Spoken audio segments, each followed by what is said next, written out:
त्यानंतर काल रवींद्र चव्हाण साहेब सकाळी दिल्लीला जाऊन आले, अमितभाई शहाना भेटले, संध्याकाळी एकनाथ शिंदे साहेबांबरोबर त्यांची चर्चा झाली आणि बाहेर आल्यानंतर त्यांनी स्पष्टपणे मुलाखत सुद्धा दिली की मुंबई ठाण्यासह इतर महापालिकांमध्ये महायुती म्हणूनच आम्ही लढणार आहोत.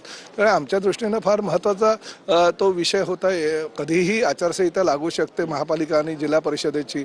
त्यामुळे पहिल्या टप्प्यातील 12 जिल्हा परिषदा आणि 29 महापालिकेच्या निवडणुका होत असताना महायुतीतून लढण्याची तयारी किंवा मानसिकता जर कार्यकर्त्यांना आतापासून आम्ही दिली तर त्यांच्यामध्ये तशी तयारी होईल आणि हा निर्णय झालेला आहे. त्यामुळे निर्णयाच्या अंतिम राहून हे अधिवेशन संपल्या सगळ्या बैठका चालू होतील. पण मागच्या अधिवेशनामध्ये मुख्यमंत्र्यांनी नवाब मलिक बाबत पत्र दिलं होतं की त्यांची जी भूमिका आहे ती पक्षाला संलग्न नाहीये, संकेतांना धरून नाहीये. मग त्याबद्दलची जी भूमिका आहे ती आता सौम्य झालेली असं म्हणावं का? कारण महायुतीमध्ये राष्ट्रवादी, भारतीय जनता पक्ष आणि शिवसेनेची ही नैसर्गिक युती आहे.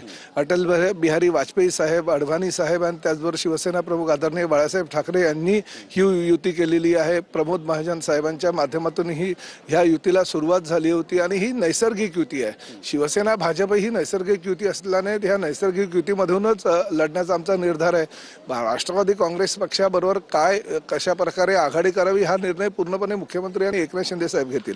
परंतु शिवसेना भाजपची मात्र नैसर्गिक युती आहे एवढं नक्की. नक्कीच एकनाथ शिंदे यांच्यावरती टीका केली आहे आणि ॲनाकोंडांना गिळायला निघाले अशा पद्धतीची टीका केली आहे. अमित शाह ॲनाकोंडा म्हणतात अमित शहांना, उद्धव ठाकरे.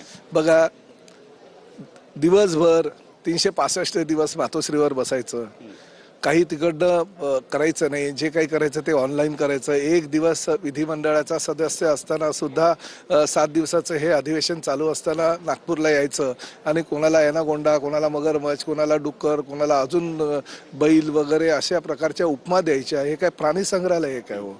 लोकसभा किंवा विधानसभा हे प्राणी संग्रहालय नाही आहे. हे सर्वसामान्य जनतेचं प्रश्न सोडवणारं मंदिर आहे. या मंदिरामध्ये आल्यानंतर तुम्हाला कोणी रोखलं होतं? तुम्ही सोडवा ना प्रश्न. विधानसभेमध्ये, विधान परिषदेमध्ये तुमच्या आमदारांना तुम्ही बोलायला सांगा. स्वतः तुम्ही एक आठवडा या, तुम्ही चर्चा करा आणि चर्चेनंतर जे काही त्या खात्याचे मंत्री असतील किंवा मुख्यमंत्री असतील त्यांना धारेवर धरा आणि जर आम्ही चुकीचं काही करत असेल तर आमच्या निदर्शनास आणायला आम्ही ती चुकी सुधारू. परंतु फक्त विधिमंडळाच्या आवारात यायचं, पत्रकारांना भेटायचं आणि पत्रकारांना भेटल्यानंतर हा ॲनाकोंडा, हा मगरमच्छ किंवा अशा प्रकारच्या उपमा द्यायच्या हे चुकीचं आहे. प्राणी संग्रहालय म्हणून लोकसभेकडे तुम्ही किंवा विधानसभेकडे बघणं हे योग्य नाही.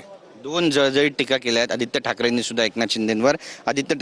ठाकरे म्हणतात की एकनाथ शिंदेंनी लाज बाळगून टीका करायला पाहिजे आणि त्यासोबतच आरशात पाहायला पाहिजे. याला उत्तर कसं देणार? पहिलं तर मी ह्या गोष्टीचं अर्थ, आदित्य ठाकरेंना बाळकडू हे एकनाथ शिंदे साहेबांनीच दिलेलं. त्यांच्या आईवडिलांबरोबर एकनाथ शिंदे साहेब असू द्या किंवा मी असू द्या, लहानपणापासून आम्ही त्यांना बघतोय.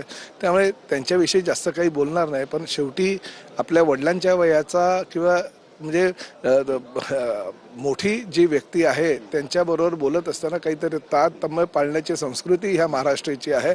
अशा प्रकारे त्यांनी वक्तव्य करू नये.